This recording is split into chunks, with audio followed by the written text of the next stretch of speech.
صباح الخيرات. تسويق البلدي تاني، جمعيات وتمويلات وكده. تعالوا نقول، انت عارف، مش الصعب على فكرة ان الجمعية والمؤسسة يكون عندها حالات او مشاكل عشان تحلها. وفي جمعيات كتير عندها حلول على فكرة للمشاكل المجتمعية، ايا كان علاجية، تعليمية، صحية، غارمين، غارمات، عندنا حلول. وناس كتير عندها حلول. بس في مشكله كبيره تانية خالص، بتاعه الجاب ما بين الحل والمتبرع اللي هيدعم عمليه الحل.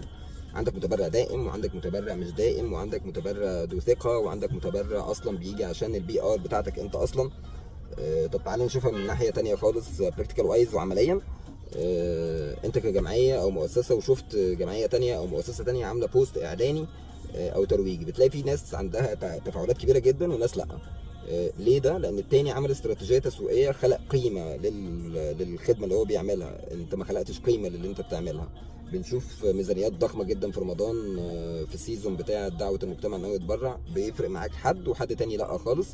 ما بيأثرش معاك، ولا بتفتكر اعلانه اصلا، ولا بتتفاعل معاه، ولا بتتأثر بيه.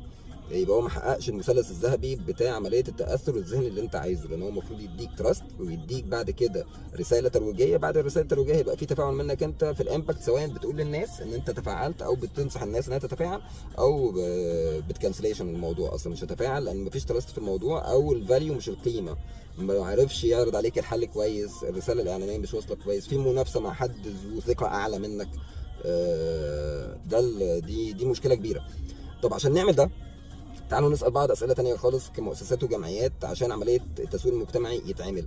أنت لو مؤسسة أو جمعية دلوقتي شغال وقفلت، الباب قفل يعني شت، هل في حد هيحس بيك؟